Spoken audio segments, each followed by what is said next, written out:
Today we are going to look at the world of Rome through the eyes of a young girl.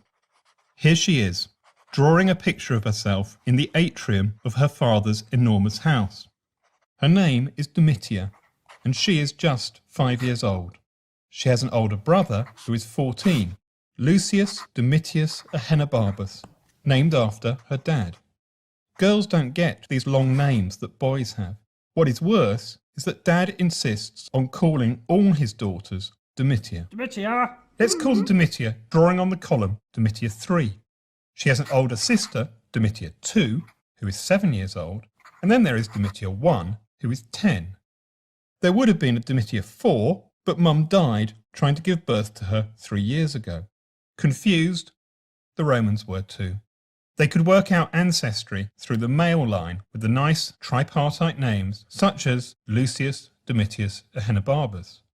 But they got in a real mess over which Domitia was married to whom and was either the great aunt or the great stepmother and so on to whom when they came to write it down. Domitia 3 is not just drawing on the pillar, she is also watching the action. You see, it's early and the time of day when all her dad's clients and friends come to see him at home to pay their respects.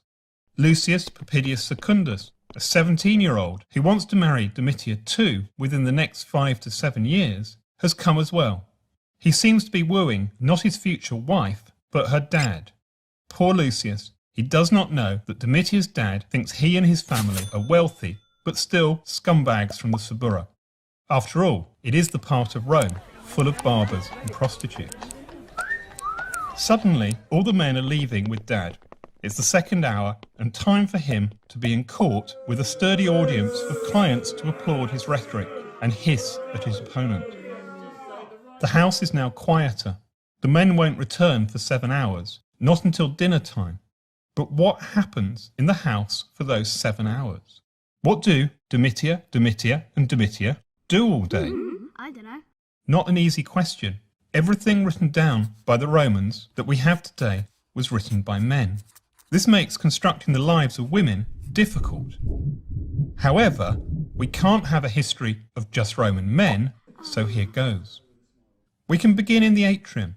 There is a massive loom on which Dad's latest wife is working on a new toga.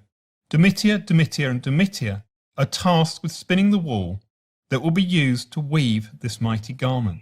30 or more feet long and elliptical in shape. Romans love the idea that their wives work wool. We know that because it's written on the gravestones of so many Roman women. Unlike women in Greece, Roman women go out the house and move about the city.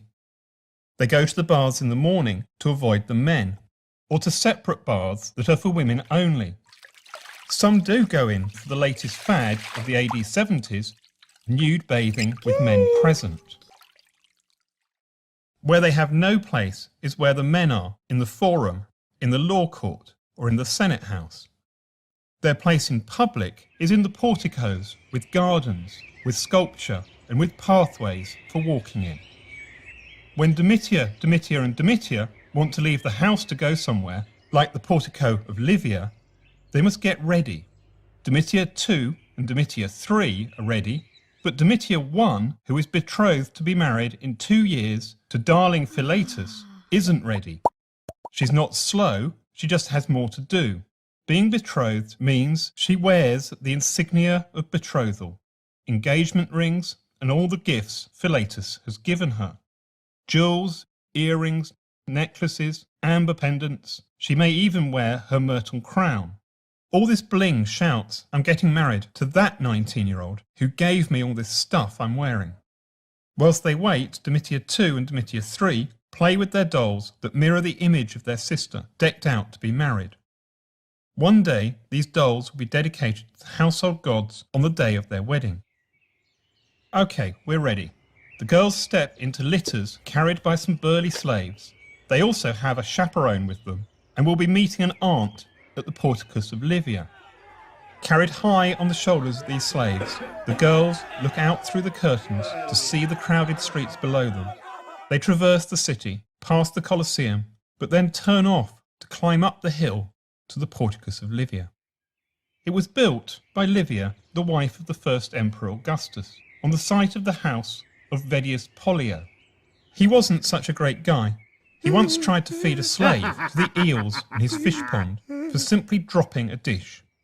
Luckily, the emperor was at the dinner and tamed his temper. The litters are placed on the ground and the girls get out, and arm in arm, 2 by 2, they ascend the steps into the enclosed garden with its many columns. Domitia 3 has shot off and is drawing on a column. Domitia 2 joins her, but seeks to read the graffiti higher up on the column. She spots a drawing of gladiators and tries to imagine seeing them fighting, something she will never be permitted to do, except from the very rear of the Colosseum. From there, she will have a good view of the 50,000 spectators, but will see little by way of blood and gore. If she really wanted a decent view, she could become a Vestal Virgin and would sit right down the front. But a career tending the sacred flame of Vesta is not to everybody's taste. Domitia 1 has met another 10-year-old, also decked out in the insignia of betrothal. Home time. When they get there after the 8th hour, something is up. The smashed dish lies on the floor. All the slaves have been gathered together in the atrium and await the arrival of their master. Dad is going to go mad. He will not hit his children, but like many other Romans, he believes that slaves have to be punished. The whip lies ready for his arrival. No one knows who smashed the dish, but Dad will call the undertaker to torture it out of them if he must.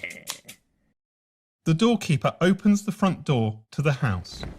A hush comes over the anxious slaves. In walks not their master, but instead a pregnant teenager.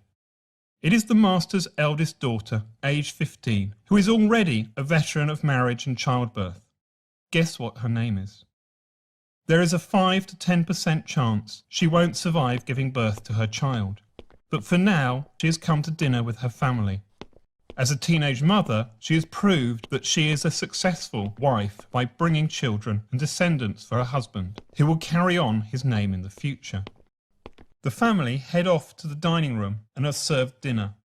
It would seem Dad has had an invite to dinner elsewhere. With dinner concluded, the girls cross the atrium to bid farewell to their older sister, who's carried home in a litter escorted by some of Dad's bodyguards. Returning to the house, the girls cross the atrium. The slaves, young and old, male and female, await the return of their owner. When he returns, he may exact vengeance, ensuring his power over the slaves is maintained through violence and terror, to which any slave could be subjected. But for the girls, they head upstairs for the night, ready for bed.